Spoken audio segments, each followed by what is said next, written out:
one way to sort of understand what communication is. It's a way of taking an experience, a perception, and understanding a state of being that's going on internally in here and giving you a taste of that, allowing you to experience that a little bit. We can change the way we have conversations, change the way we communicate, so that instead of being in a place of rigid argumentation and discussion where the conversation is who's right, which one of us is right and which is wrong, who's winning and who's losing here, one of the ways that we can do that is by, instead of presenting simple facts or labels, you tell a story personal to you about how you came to see things this way, and you talk about your values and your feelings around that topic, and then you invite the person you're in a conversation with to do the same thing, and you present your ideas about this as curiosities and open questions, and suddenly the space is opened between two people where these once isolated from each other ways of perceiving the world, interests, focuses,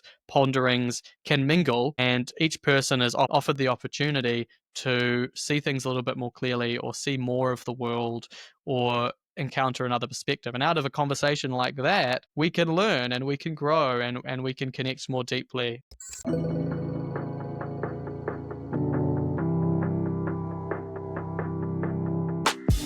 Welcome to the Mindform podcast, where we delve into the minds of some of the most interesting people on the planet, discuss psychology, philosophy, and personal growth, and share the wisdom we uncover with you.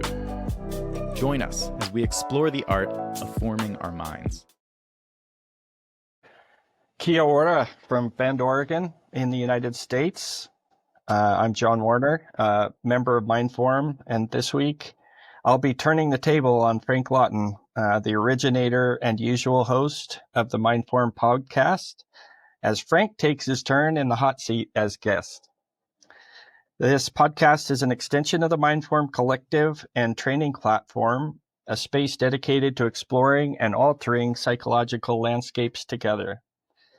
Each weekly episode features a new guest, generally members of Mindform, to explore ideas, extract wisdom, and collaborate on the game of architecting our minds. This week, it's my pleasure to welcome Frank Lawton. Frank lives near the south end of the North Island of New Zealand and is a father to two young boys, one of whom is so young I have not even met him yet. I have thoroughly enjoyed getting to know Frank through Mindform and to witness his journey and growth and his unfolding, as I refer to it, over the past several years. Some months ago, Frank and I collaboratively led Presence Month within Mindform, and while we did a month-long reading and exploration of The Power of Now by Eckhart Tolle, this month, as we speak, Frank's leading Communication Month, while we are reading Nonviolent Communication by Marshall Rosenberg. And besides his endearing Kiwi accent, I always appreciate the wisdom that Frank has already accumulated at his relatively young age compared to me and my journey. And so with that, let's get the show on the road. Welcome, Frank. Hey, John. I love that introduction. Thanks. For sure. My nice to be here. pleasure. So you've, I don't know how many of these sessions you've done as host, but you originated the Mindform podcast, and what you've done dozens. Do you know the number off the top of your head? I think this is number 26, although Awesome. one of them didn't involve me. We had Ryan hosting, chatting to Lucas. But yeah, I think this is number 26. Yeah, so 25 sessions with you in this seat and other people in that seat. How does it feel to be? Is the temperature warmer over there? I don't know. I mostly just feel like real glad to be chatting to you. I feel quite relaxed, I suppose, because I normally, I feel a bit like I have the responsibility to make the guests feel comfortable, and I've got, of course, prepare some questions and that sort of thing. So it's nice to just. I mean, I always enjoy the podcast just as a chat with an interesting person, but it's nice for it to be only that for me this time. And I'm excited to talk about things that I like. Experience when you interviewed me, I wasn't wholly comfortable over there because, as I told you during the podcast, I've never been interviewed or highlighted like in my 62 years of life. Well, one time in track and field, I got interviewed after a race, but I mean, I have no experience being interviewed. And so, I'm glad that you're able to, yeah, to port yourself over and just like be okay with whichever side of the mic you're on. That's awesome. I do want to pick up our conversation, starting with, since we're in Communication Month in Mindform, and as I said, we're reading Nonviolent Communication by Marshall Rosenberg, and you're leading that month-long inquiry. So one of the kind of like pivotal or profound phrases from Nonviolent Communication is this notion of Marshall Rosenberg's question, what's alive in you right now? So I'd like to start by just asking you that question.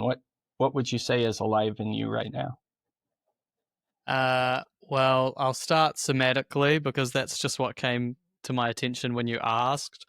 I maybe do feel, I don't know if this is nervous, but I feel or excited, but they're very similar sensations, which is I can use to trick myself when I am feeling nervous. I can reinterpret that. But I feel like kind of vibrating in my solar plexus, and I feel kind of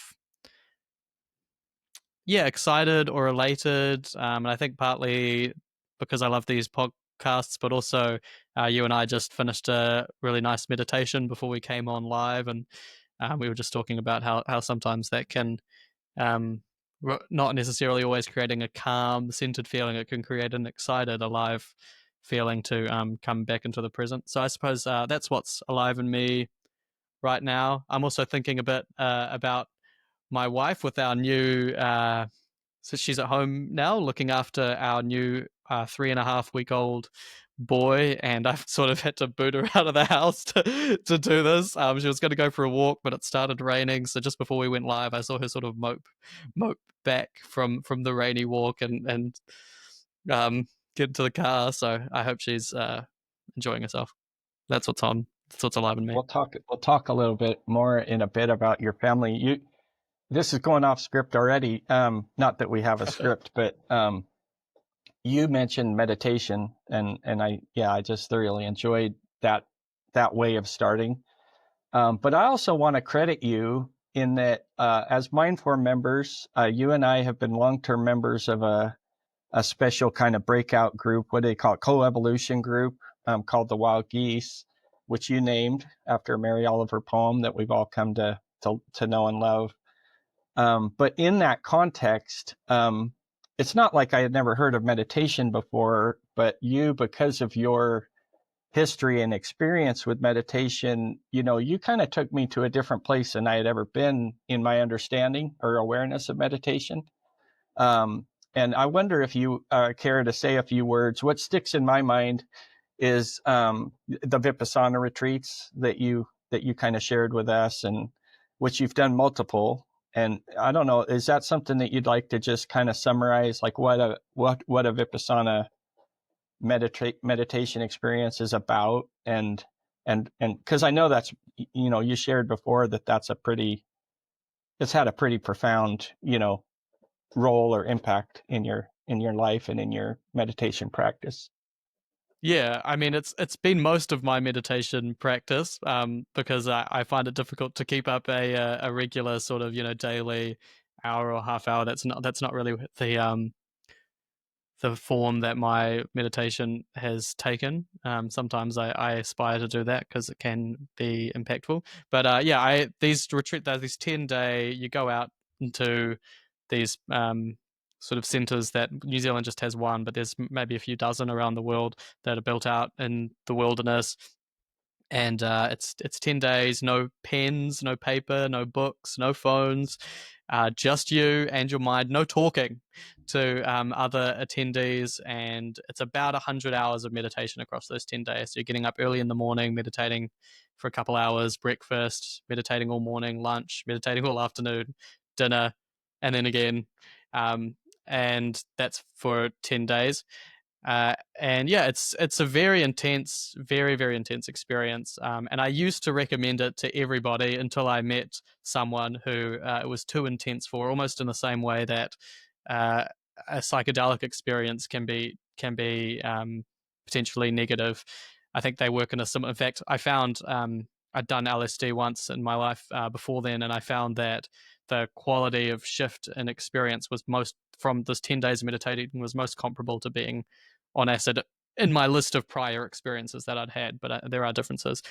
Um, so I think it's similar. This experience is you're really confronting yourself. You're opening the floodgates or opening the doors to all of the stuff that's going on within you. All of these emotions and thought patterns, and when that sort of normal filter that we have goes away, it can be incredibly educational for us. It can be empowering and beautiful and bewildering, but it can also just be real scary. So I recommend it to people who uh, feel confident about their level of resilience and perhaps have practiced a little bit of mindfulness before, or maybe even have done a psychedelic and know that they've coped with that. But yeah, it's I've done that 10-day thing twice, and then you can do 1 day sort of catch up sessions, and I've done that maybe 3 or 4 times now.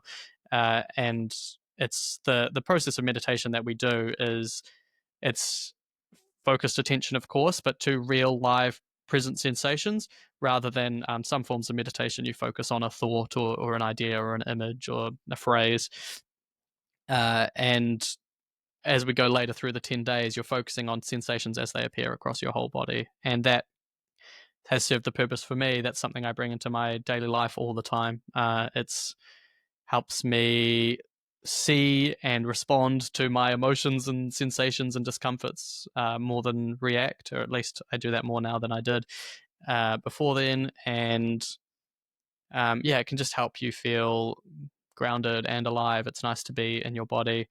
That's been the main impact, and I suppose outside of that, I've just through doing that process, there's just a lot that I've learned, like a lot of ways that my perception about myself or my life has shifted to one that feels more true and gives me a little bit more power.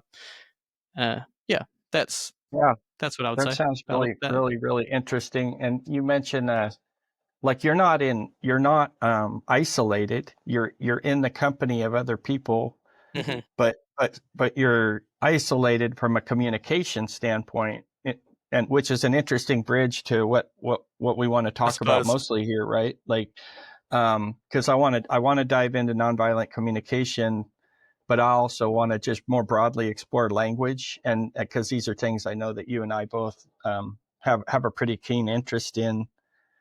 But I'll tell you, just like when I envision myself doing a Vipassana, the part you said about no pens, no paper, I'm a big pen and paper dude. Like that's kind of like how I communicate with myself largely, right? That's how I brain dump. That's how I get things out of myself. I'm a poet, and I write. And so the idea of being isolated that way from a communication standpoint, but then like in a way you're isolated from communicating with yourself. For me, like if I couldn't have pen and paper, and so that would be a really different experience for 10 days. And at some point in my life, I'm pretty committed to do that. I don't know just when that will fit, but yeah, because of you, I wasn't even aware of it. So yeah, I appreciate you making me aware of that.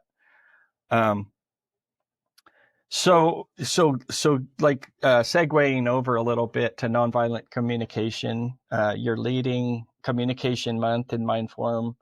Nonviolent Communication is a book written by Marshall Rosenberg, but it's also, and he's deceased. So in his is part of his legacy is that there's a foundation or something, some sort of an organization remaining that's carrying on this practice. But could you, like, I'm assuming that there's someone that's going to listen to this podcast that has never heard of that, and the term can be a little bit, I don't know, misleading, or I mean it's hard to like really, like if it's the first time you've heard nonviolent communication, you're kind of like, well, what would that even be, right? So could you start us off by just high level kind of Yeah. explaining that term and what it means? And Yeah, so nonviolent communication does actually have an alternative term that's used much less commonly, but I think for people who find something about the connotations of the term nonviolent communication, they don't like it. So it's just compassionate communication. I suppose it's maybe a more positively framed term, but yeah, nonviolent communication. I think the first edition of the book was written in 1998, but Marshall Rosenberg, who's I don't know if he was based in Canada or maybe the US. He's a Jewish psychologist, and he going into like the world of clinical psychology. It was very, diagnostic at that time, and he was fortunate enough to network with some really interesting people. One I'm a big fan of, whose name I can't remember, unfortunately, but who were really fighting against that diagnostic sort of, okay, what's your brokenness. It's all about sort of the past or your fault, and sort of repairing that, and a more whole human and a more present or future focused way of doing, is that a way of James, supporting people. like William James or something like that? Is that who? No, William James is way earlier. That's all Okay, right. Maybe okay, I'll put his name up or something in the edit, I don't know. no But worries. yeah, so he was lucky enough to network with some people who were sort of promoting that shift in perception, and he, through that and other interests and his own passion, he's over time sort of built this structure, this system of nonviolent communication as a way to navigate and understand people's psychology, and create healing and impactful conversations which don't label people, which don't put people in boxes, and which serve the purpose of basically meeting people's needs and creating that shift. Because he also he'd had experiences as a young person. Carl Rogers, that's it, Ryan. Thank you. He'd had experiences as a young person of experiencing violence, at being at the receiving end of violence, and he wanted to understand that. That was his response. It was bewilderment and curiosity. So this is what came out of that. And nonviolent communication is basically it's a framework for redirecting your attention, and how you converse with yourself or with other people. Uh, and one of the ways that he phrases that, well, there's two ways that appear often. One is it's a way of communicating that leads us to give from the heart. So it shifts us to a place of being connected to ourselves, to our heart, and to be speaking from there. But another interpretation of that phrasing is giving from the heart, is giving from a place of love or care or compassion. And then another way of sort of capturing the intention of the nonviolent communication system is communicating in terms of what is alive in us as opposed to what people are. So, as we talk, as you and I have a conversation, if whether it's a positive conversation, but more often this happens when there's hostility or conflict, uh, I might use terms about you or about myself that are labels that say what you are, that, that you're being stupid. I might, say, oh, John's a real pain in the ass or something, who knows? Not thoughts I've ever thought about you, John, but speaking to what's alive in Everyone us, has. uh, the way that leads us to give from the heart, the way that transforms us is, instead of focusing on our beliefs that we form about other people, which are never particularly useful or valid or high resolution, we're focusing on, okay, well, what am I feeling in this conflict I have with John? What specific action has he done? Well, this is the sequence. What specific action has John done that has upset me in some way? What am I feeling in relation to that? And what are the needs or wants or desires or values that I have that are sort of the bridge between that experience and that feeling? So, just for example, um, let's make one up real quick. So, say you we'd met for the first time in person. We haven't done that yet, right? And we're hanging out, and I discover that you're never giving eye contact. Let's just make this one up, right? And I might feel like, oh, disappointed, a bit hurt, a bit disconnected, because I was like real keen for us to connect, and I've interpreted you're not giving eye contact as, say, not meeting my need for sort of live and personal communication, or being able to sense how you're feeling, right? So that might be something that's going on. But I might, if I wasn't using nonviolent communication, if I didn't have the tools or the habits that were directing my attention to those feelings and those needs, I might just think to myself, wow, John's real cold. Or what's up with John? Does he have autism or something? You create a label. You sort of medicalize people, or you moralize them. And this is just a way to move out of that, because that's not constructive. And from that place where two people have shared their feelings and needs, there's much greater understanding. Often a lot of our assumptions are, I suppose, challenged, and the reality is clarified a little bit. But then there's also, from there, we can make requests and work out something together of how we can meet each other's needs. So if I were to share that, you might say, oh, no, this is just like me when I'm in a new place or I'm nervous. I find it difficult to do that. Or I was feeling this and I didn't want to put that on you by making eye contact. Who knows what the situation would be? This is a hypothetical. But then I would have new understanding that. And then I could make a request, or you could make a request about how we can communicate so that we're having a good time.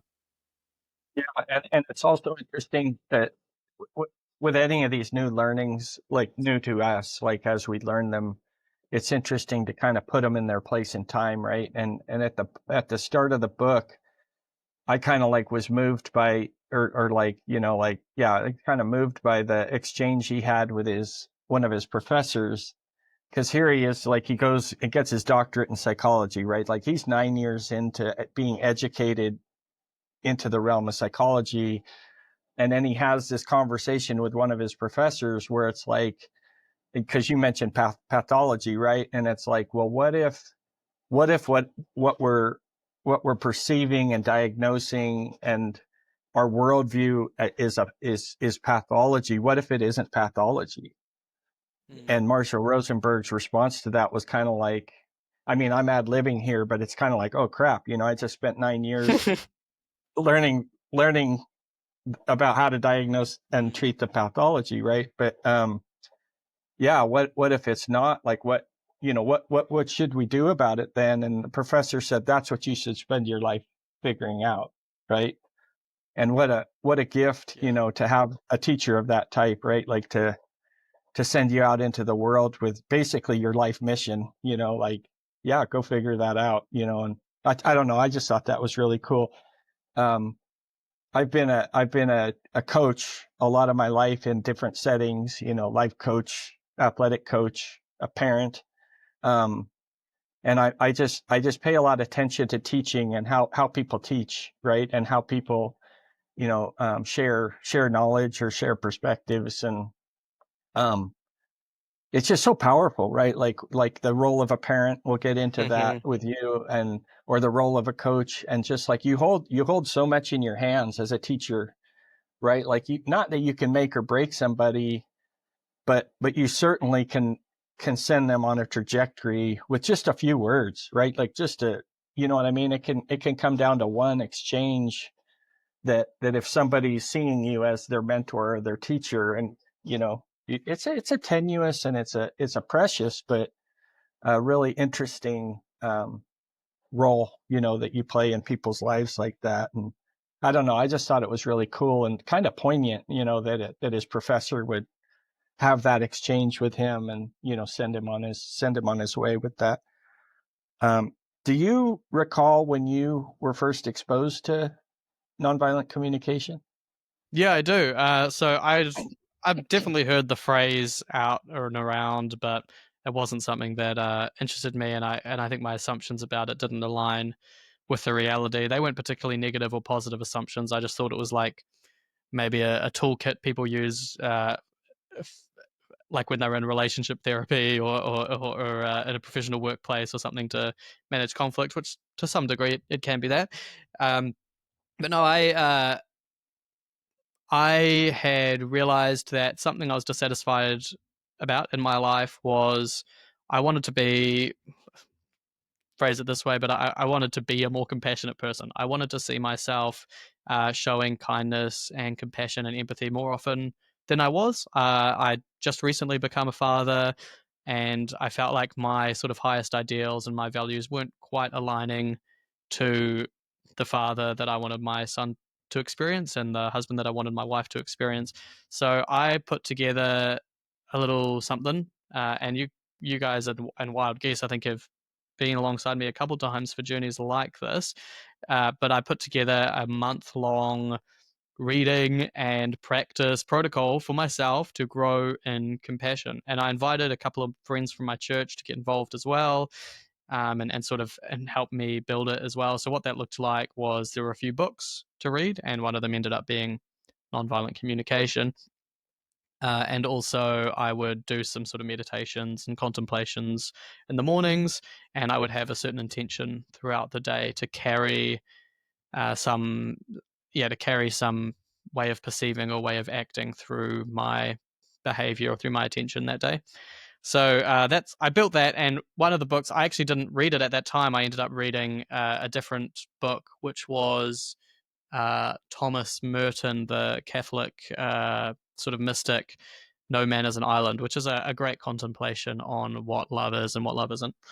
Uh, but my friend Dave, he read Nonviolent Communication and he was all into it and he got really, really excited. And he said, Frank, did you read this one? You have to read this one. So I read it, and we talked a lot about it over time. And we ended up putting together a little training just for a few friends to do nonviolent communication with us.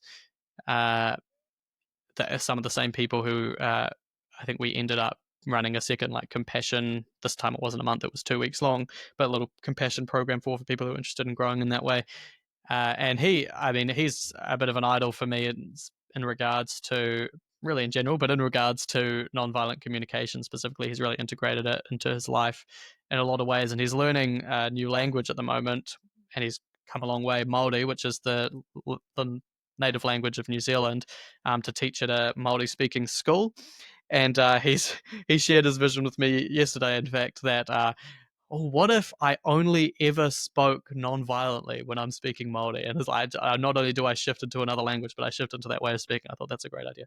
So through my relationship to him and reading the book, it's something I've been really excited about. And also, we do the Growth Accelerator on Mindform, and I didn't make it all the way through, but I was interested in communication, and that was something I wanted to work on, and nonviolent communication was a big part of that during that 3 month time, which we do the Growth Accelerator on Mindform. And so I did a bit more research and writing, and I built some like cue cards for myself and that sort of thing at that time. So it's just something that really excites me.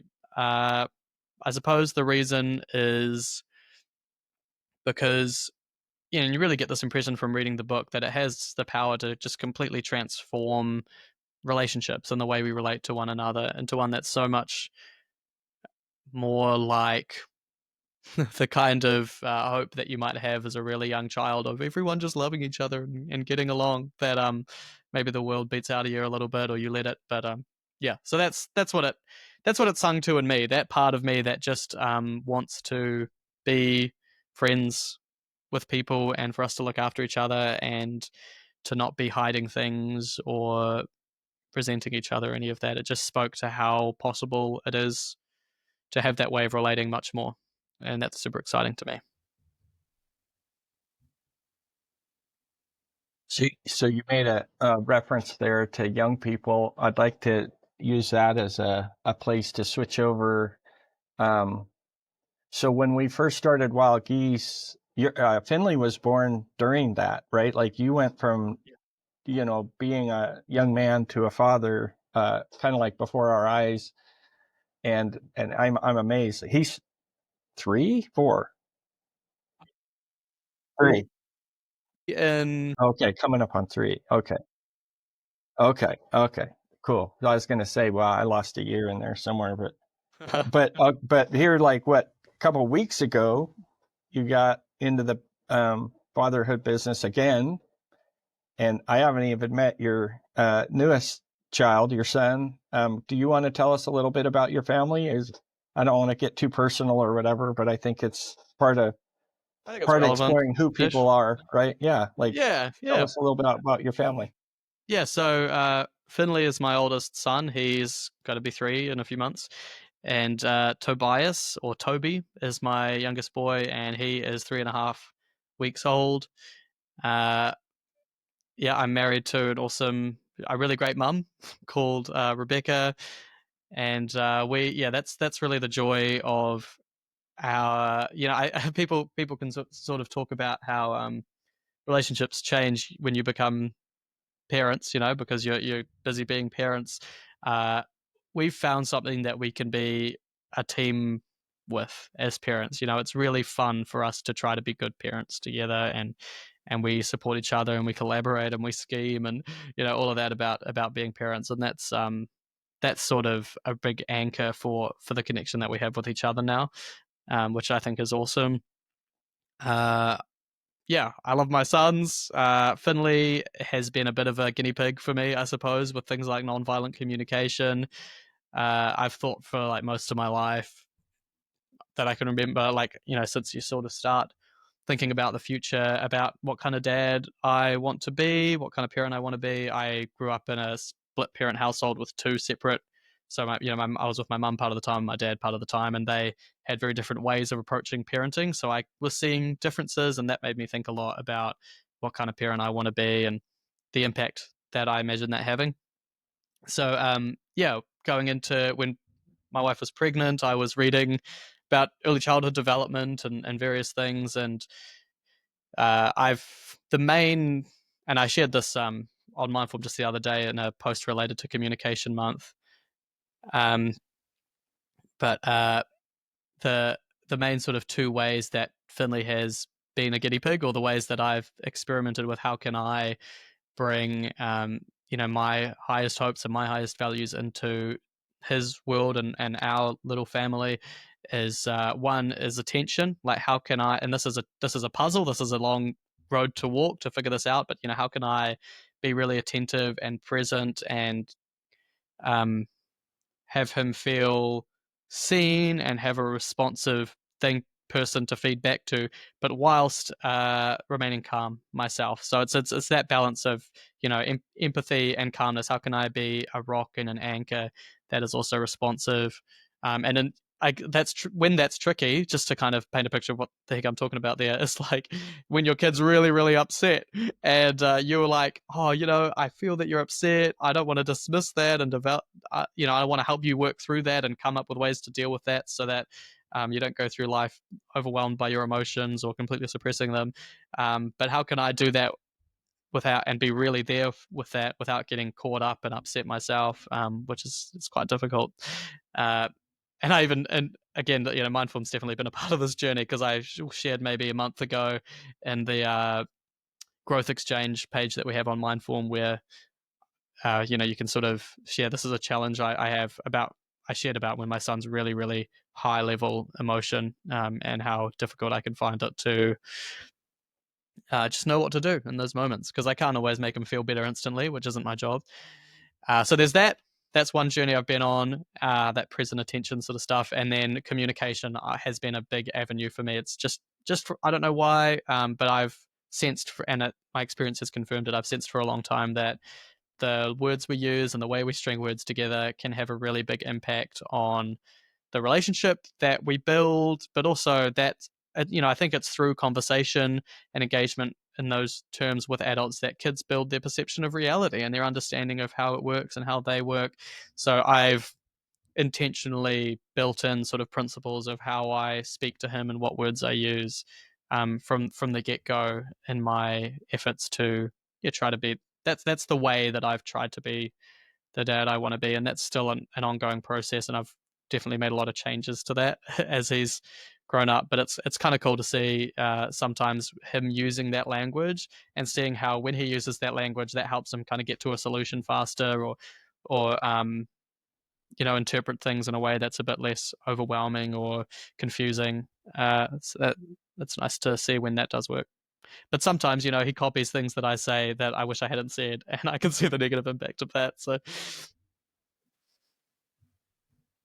Exact thing. Because like 24 hours ago, we were on an upwelling call in Mindform, and you noticed your son, sat down in your meditation stool and closed his eyes, and like just a powerful reminder of, I mean, I raised 4 children, so I've been through it myself, but like there's all these moments where you are intentionally teaching your child, but the important thing to remember is you're teaching your child with every single thing you do, whether Yeah. you're paying attention or not, right? And Yeah. it's just like was a stark reminder of, like, you probably never said, Finley, this is where we sit. We sit here, we close our eyes, do that. Like this is just him picking up on, oh, this is something we do, right? And so it's I don't know, culture is a fabulous and Totally. fascinating thing, but yeah, super. Yeah, your kids will remind you what you're teaching them across the board, right? Like the things you're Totally. like, oh, I'm really glad I taught you that, and then like, Yeah. oh, I taught you that. Like, yeah, There's a great example that I've shared with a few of my mates. Uh, my wife could be kind of self-critical. She's always she's doing a lot all the time. She loves to keep busy and she loves to do a great job at everything, but a type A, I suppose. And so sometimes she can be a little bit self-critical. And she said, "Oh, I'm so stupid." I think that's what she said. Maybe at some point, and like 2 minutes later or a minute later, my son said, "Mummy's so stupid." uh, yeah, so that was confronting, I suppose. And she's managed not to say something like that in front of our boy again. But that was just such a perfect example of the parroting that our kids do and the implications that has. um, so I want to switch over a little bit to communication. We've been talking about nonviolent communication and the book and that like way or whatever. I want to talk more generally, because you're leading Communication Month. You've kind of prompted in me, just some general thoughts about it. I'm not sure. This maybe, I don't know. I feel like it was maybe 3 months ago. I wrote a little series of articles in Mindform on the art of conversation. Mm, Um, and this is stemming from my own personal kind of passion about dialogue and this particular form of communication. But hosting Communication Month, has got me stepping back, thinking about communication more broadly. And so I'm currently, as we speak, I'm preparing another little um, set of articles to share within Mindform right. that kind of unpack all the different forms of communication. So, and at this point, I mean, I'm kind of like, learning myself as I craft this, but like, verbal communication, nonverbal communication, which the term means, more like body language. But then there's, I mean, I'm not even kind of conversant enough with it to just give you the whole list. There's 10 that I've kind of come up with working with ChatGPT and whatnot. And um, but I don't know. Do you want to talk a little bit about? And I don't want to constrain this to being about or not about verbal communication, but do you want to talk at all about uh, maybe your perceptions of communication, language? I just know that I know this whole realm is something of great interest to you. So, is there anything there that you'd like to kind of explore or discuss? Yeah, That's pretty definitely. vague. I just a little bit, but that also lets me talk about whatever I want in a way. I just one thing I wanted to remark on, and what you're sharing just then is you were speaking to ChatGPT about different forms of communication. Was synthetic communication on the list? Yeah. um, uh, anyway, Digital communication is on the list. but that's I'm like communicating with Different. a No, non I with a got you. non Yeah. with a non being. Yeah. Because you're definitely it's interesting because communication's definitely happening, but it's the first time communication is referred to an exchange that only involves one participant, really. Yeah. Um, Well, I asked uh, ChatGPT, what do you yeah, call this where I prompt you and you answer, like, what is this thread called? And it said it's called a conversation, right? Like that's the term they use. And I think you're raising a good point because it's like am I conversing with quote unquote you, or am I conversing with myself? And what I feel like, the way I package it up in my own mind, is I'm conversing with the body of knowledge is what Yeah. I'm Yeah. conversing with. And I find that pretty fascinating, and I get, there's a lot of chatter at the moment about, the LLMs or AI can hallucinate and it can give you wrong information and all that. And it's like, I just don't have a struggle with that.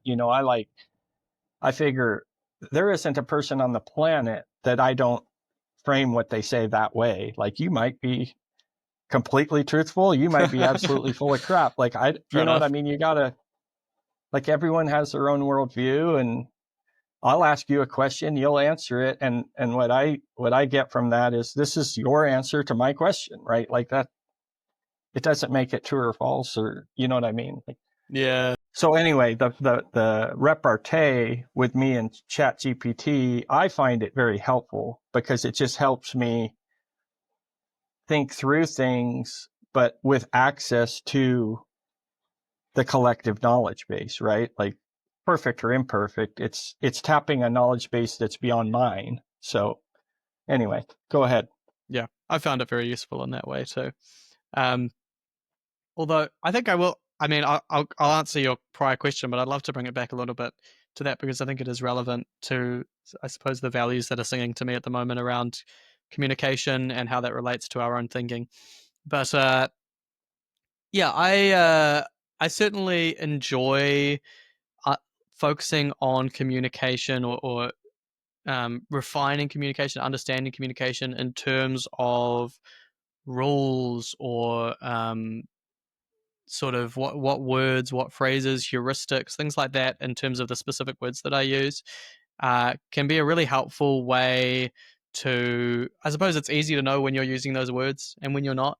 So I've enjoyed another book that I've read that's been quite impactful on my parenting journey is How to Talk So Kids Will Listen and Listen So Kids Will Talk. Long title.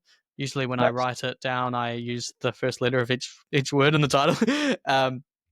And really contrary to the implications of the title, it's not really a book about making your kids shut up and listen or making them do what they're told. It's a book about transforming the way you relate to your kids and empowering them. And throughout the book, it uses examples, the flexible frameworks, but it really presents frameworks around how we offer praise or how we frame consequences or choices or boundaries.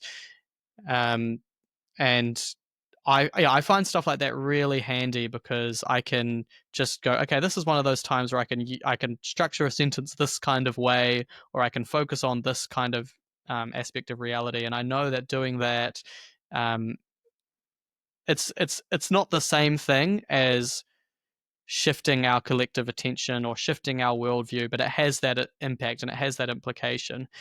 And I feel like what's gone on with me being so intentional about the way I communicate with Finley is already at this age he has much more of a worldview that kind of aligns to the intentions of nonviolent communication than I do, because that's the language that he's surrounded with. That's the way that the the world is discussed with him. So that's what the world is, you know.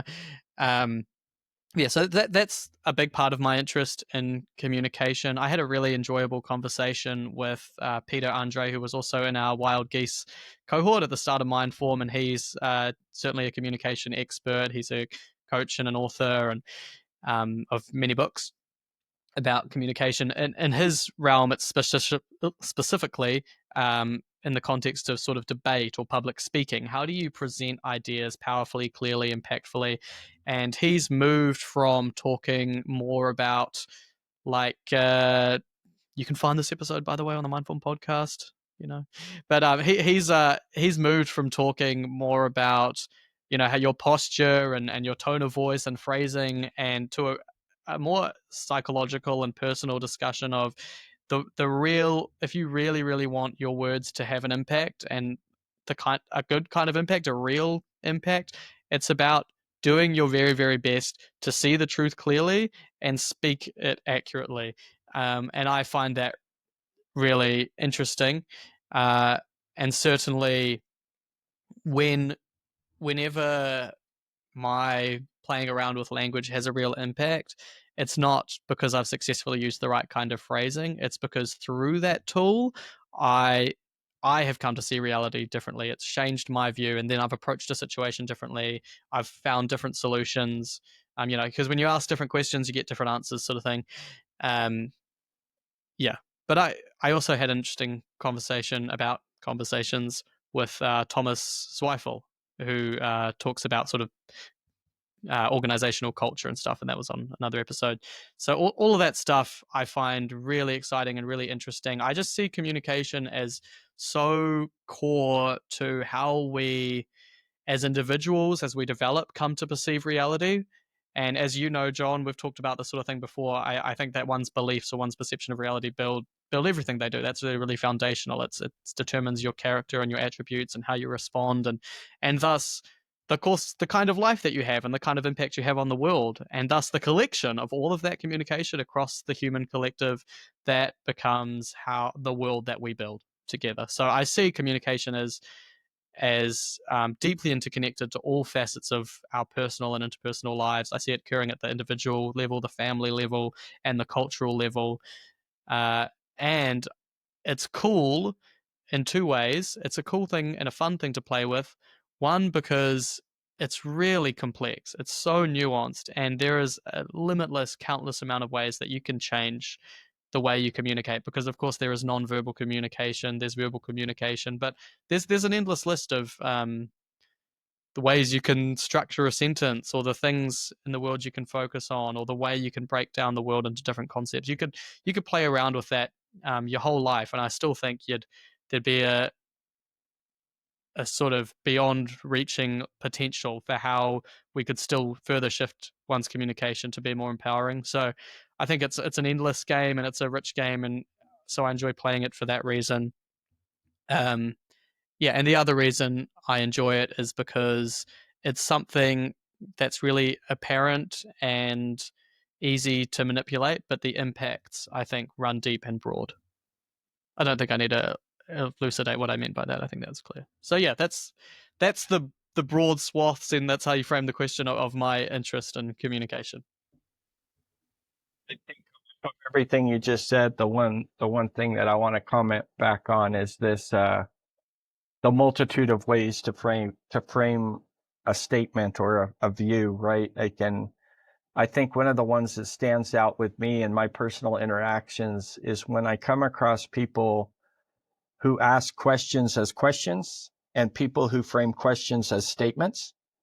And it's a really interesting thing when I encounter it, because and I don't know if it mirrors my upbringing or my own cognitive bias or whatever, but if someone says something to me as a statement and they mean it as a question, but they don't do that like inflection at the end that makes it the verbal equivalent of a question mark, right? Like they say it as a statement, like I tend to think, oh, that's what you think, right? Like you said that as Mm-hmm. a statement. And so intuitively, I just think, oh, so that's what you believe. That's what you think. And like sometimes, like that can lead to kind of misunderstandings and stuff, because they'll come back and say, well, no, I was just putting that out there, like almost like they were inviting me into debate or something. But I'm not a big debate guy. I don't like that energy of debate. And you and I and others have talked about like the difference between debate and dialogue. And so I'm just like, I don't know, my style, I guess you'd say, or the way I'm wired is the more Socratic, ask each other questions and explore this middle space that neither one of us is pretending to Mm-hmm. know the answer. But it's just fascinating to me how some people will go at that same inquiry, but their style for doing it is to make statements. And anyway, that's just my own like personal little curiosity or something.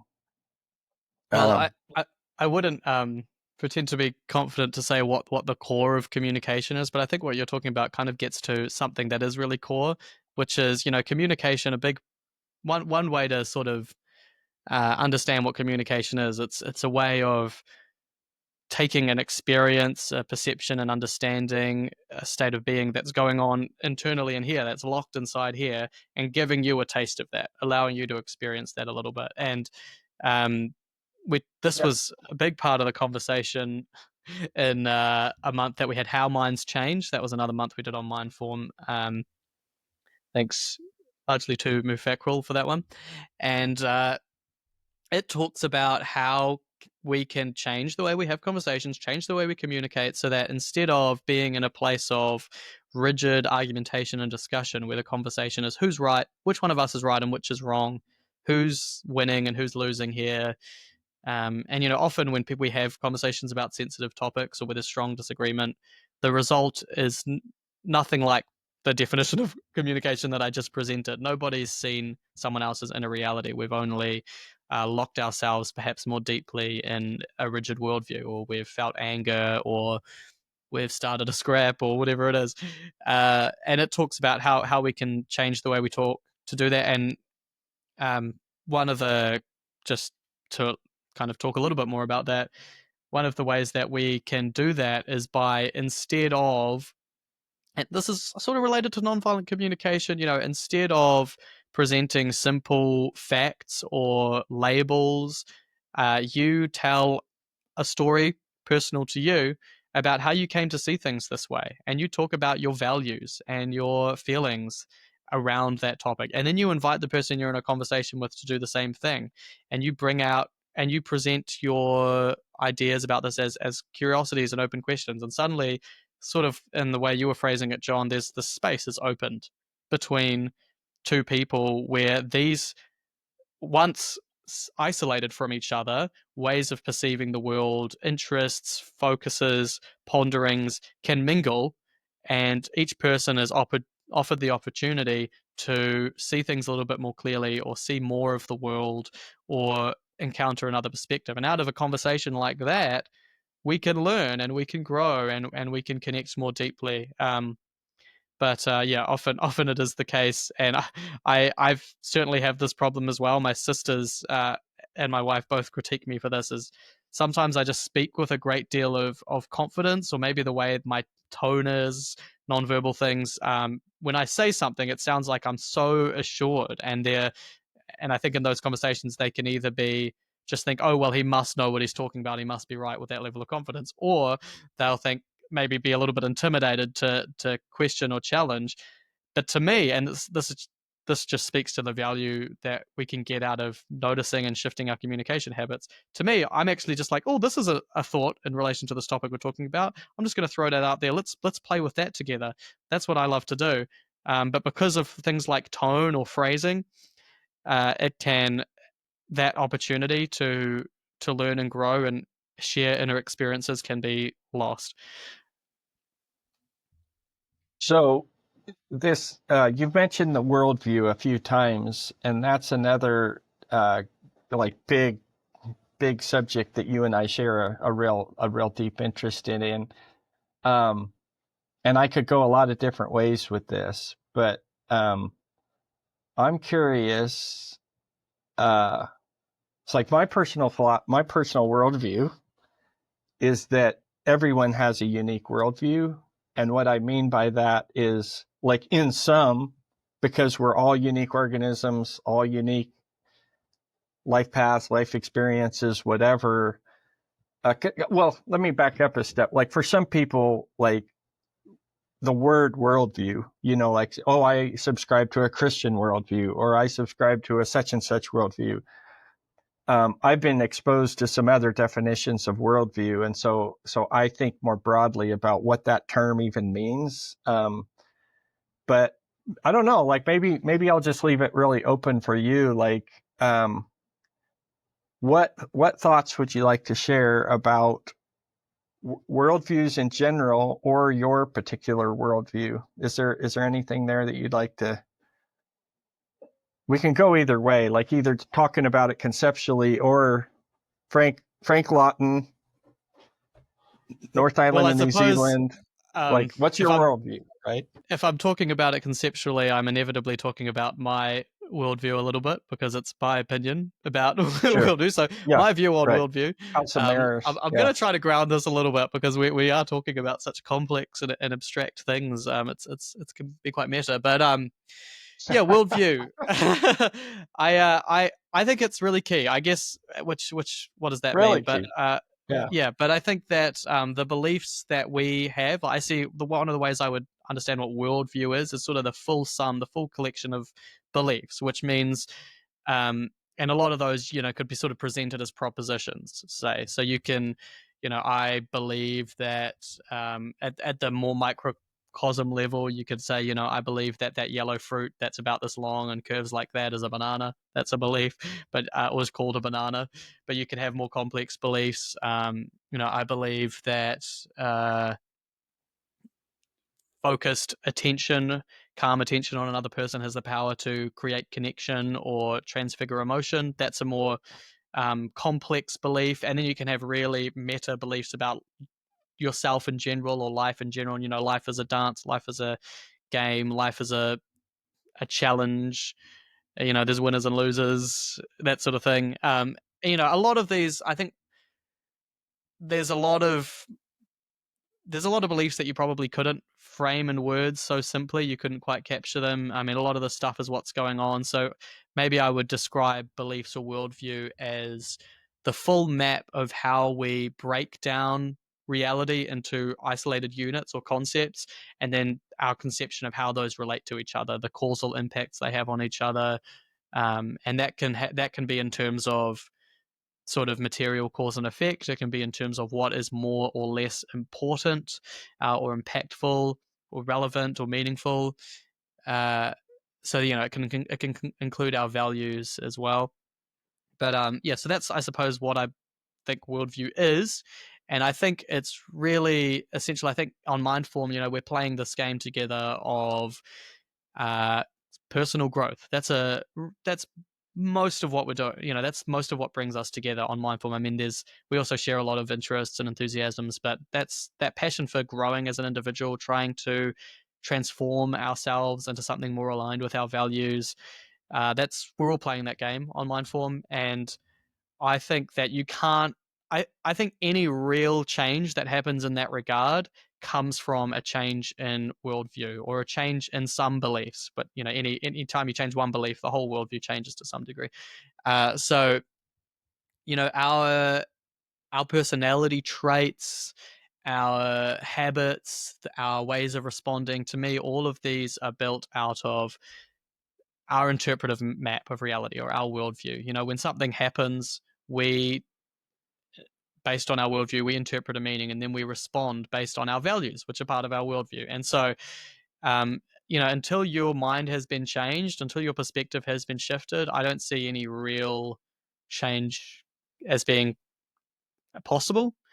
So I see it as really fundamental in that regard, and in the pursuit of transforming ourselves to be better, or wanting to achieve anything as well. I mean, uh, you can think about people who have a financial or business goal, or yeah, let's say, or a career goal, say.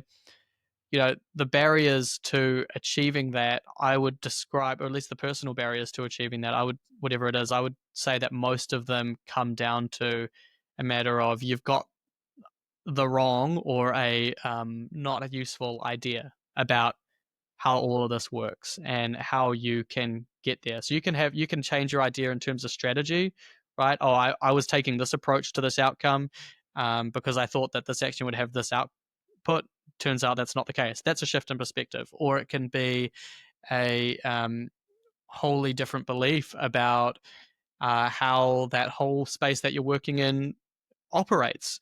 Or it can be a shift in your goal. Maybe you realize, oh, this idea I had of where I want to go and what I'm trying to achieve, that's actually, I'm discovering that that's not as valuable or meaningful as I thought it was, or that doesn't have the relevance to my life that I thought it did. And again, that's a shift in perspective. And it's through, I think anytime people are pursuing something, you think of the hero's journey. I think you're struggling, you struggle again and again and again. And that moment where you enter the abyss in the hero's journey when you enter that sort of crucible of transformation. That's a moment when your perspective is changed, and anyone who's achieved anything that they've sought for, or something meaningful, but maybe wasn't what they were initially seeking for, I think they would attest that a big part of getting there was changing their mind along the way.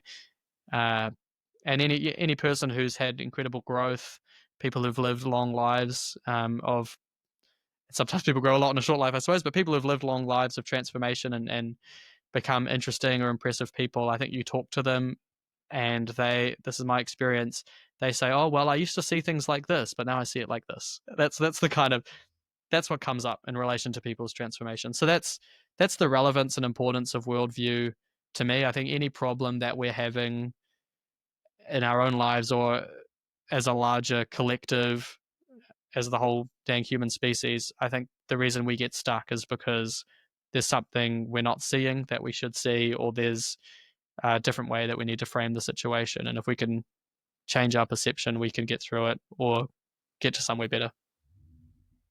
Yeah, a lot of different ways I could go from here. You mentioned the book How Minds Change.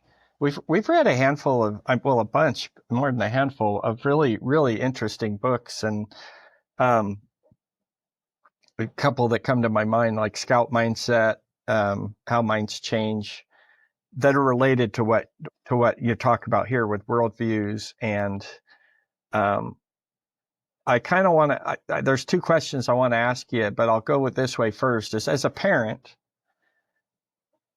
to what degree is it important to you and Rebecca that your children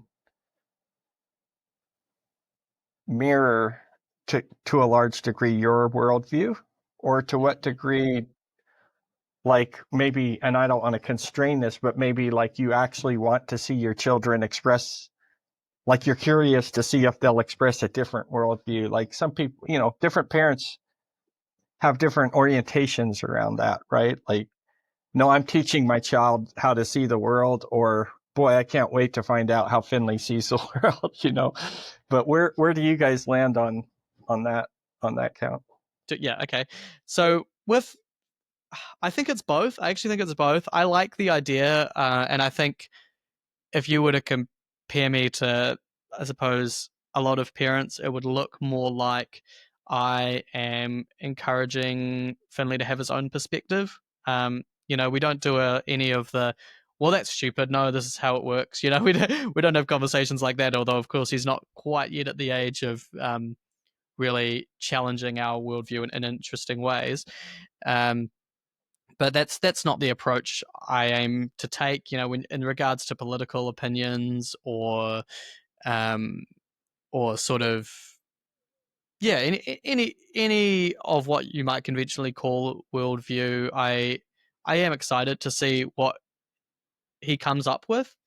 But in saying that, there are some really core, and maybe this is more at the meta level, but there are some really core ways of understanding reality that have had a really positive impact on my life, I guess, and that's what the information that people have to go off when they become parents. That I really want Finley to see things that way, and he might come to not see things that way, and I suppose that's okay. But I want to present that to him as the option that's normal, or as the first option that he's exposed to, because I think that these ways of perceiving that I've discovered, I wish that was how I'd come to see the world earlier, or I wish that I hadn't spent a lot of time struggling with not knowing that. So maybe some examples would be, well, there's this quote my wife put up on the wall up here, and it's a Māori quote for the native language of New Zealand, which is, I'll read it in Māori and then I'll translate. He aha te mea nui o te ao, he tangata, he tangata, he tangata, which means, what's the most important thing? It's people, it's people, it's people. So, there's, in my family, I got 2 or 3 very intelligent and academically inclined grandparents, and my dad is very, very academically inclined and very intelligent. And I think we sort of grew up a little bit with the perception that it's really important and it really matters for who you are in your life and what kind of person you are to like be smart and be right and be one of the smart people, and not one of those dummies a little bit. So, and I'm glad the degree to which I've moved out of that. And I don't want to present that as the norm to my son. I think a people-centered life is a joyous life. And I try to give him that worldview through how I talk, but also, and I want to give it to him explicitly, but also, what I surround him with. So that would be an example. And also some more fundamental beliefs that I communicate through nonviolent communication. Like it's our feelings and needs that are the root of these conflicts we have. And if we can elucidate and understand that, then we can resolve things. Or maybe some understandings of like how the mind works as well. Like you know, that larger meta belief I just shared with you earlier, that a change in our perspective can be as powerful or as impactful as getting what we want. So that's something as well. I want to walk Finn. I want to walk with Finn on a journey that a lot of kids don't really get to walk on, which is understanding, what's this mind, and how, what is the impact of questioning my initial assumptions or trying on different perspectives, that sort of thing. So that's to answer that question. Yeah, cool. So I'll ask you once more, and then you can decide whether you want to keep going or move toward closure. So on this subject of worldviews, and you've mentioned beliefs, and you've also mentioned like the book When Minds Change, or How Minds Change. Sorry. I wonder if you have opinions about. So let's get into beliefs a little bit and think of conviction.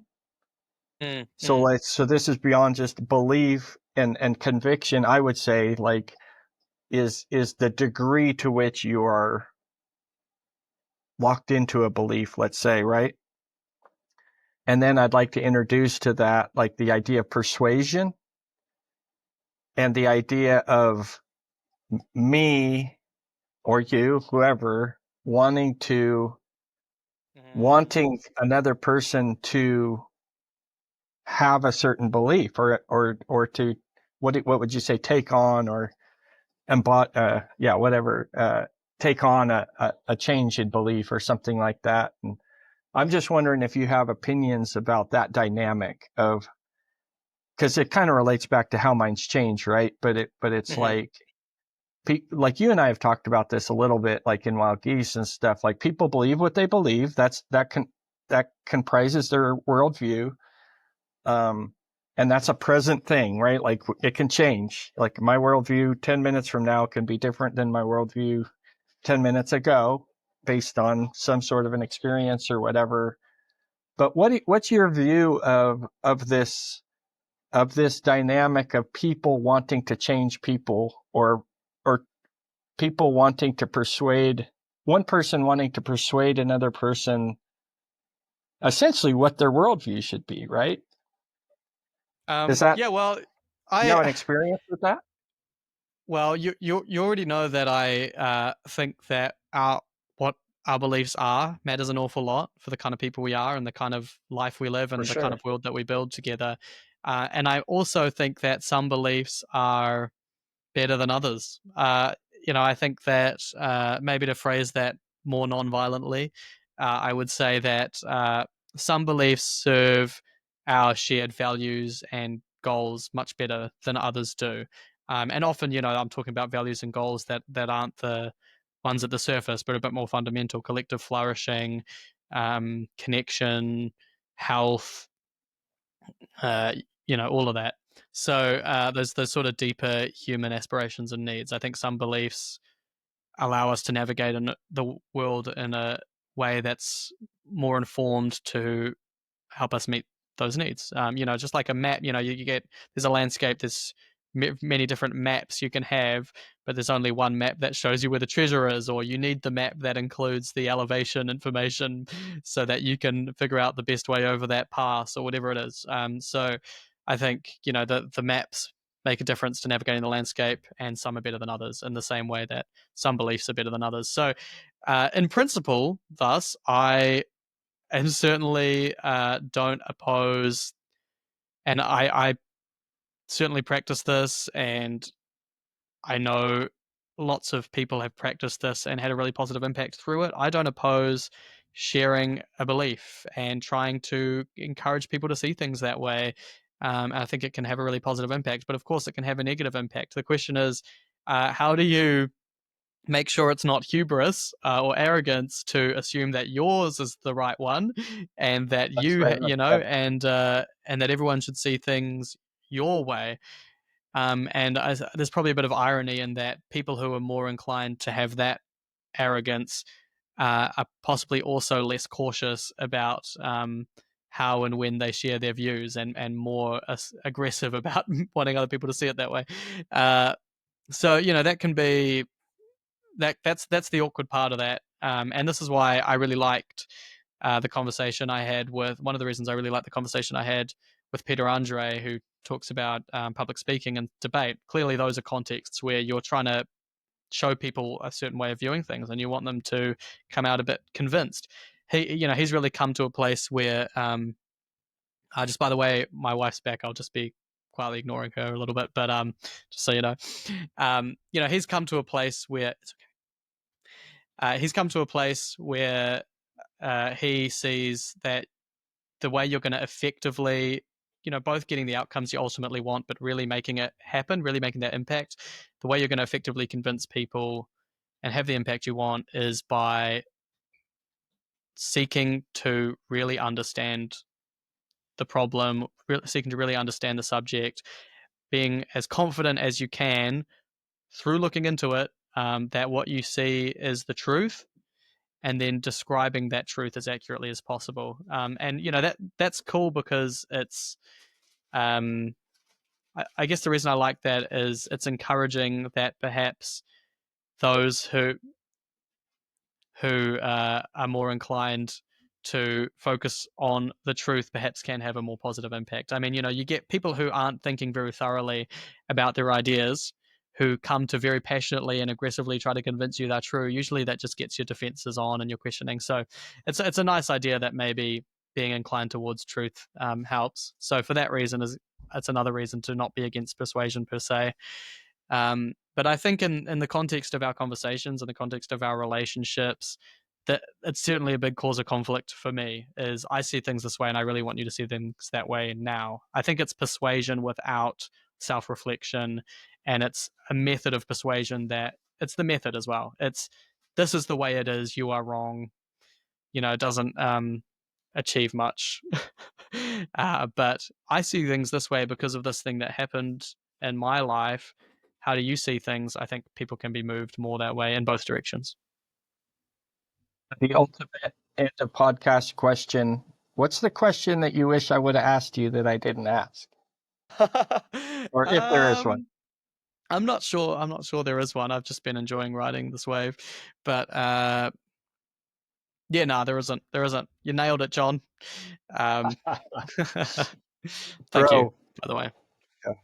Beginner's luck. Yeah. So thank you for being the host on this episode. For sure. Thanks for the opportunity. It's been fun. Yeah, I've really enjoyed being a guest. I don't know how I did. I don't normally give so much time in the podcast to going on these long rants about the ideas that excite me. I hope they are navigable by the listeners. I hope they can follow it. But yeah, thank you so much for the opportunity. That I invited you to do this is I felt like you deserve that opportunity, right? Like, thanks, John. You got things to say too. Thank you for listening to the podcast. Peeps who are here, thanks for coming on, Frank. Good to chat, John. Thanks for listening to the Mindform podcast. I'm Ryan A. Bush, founder and author of Designing the Mind and creator of Mindform. Mindform is an exclusive community and training platform for sculpting your psychological software. Members get access to a group of like-minded psychotechs, including all of our guests on this podcast, gamified growth tools, events and retreats, and a collection of transformative programs for mental health and self-mastery. You can learn more and apply to join at mindform.io/podcast. I hope to see you inside.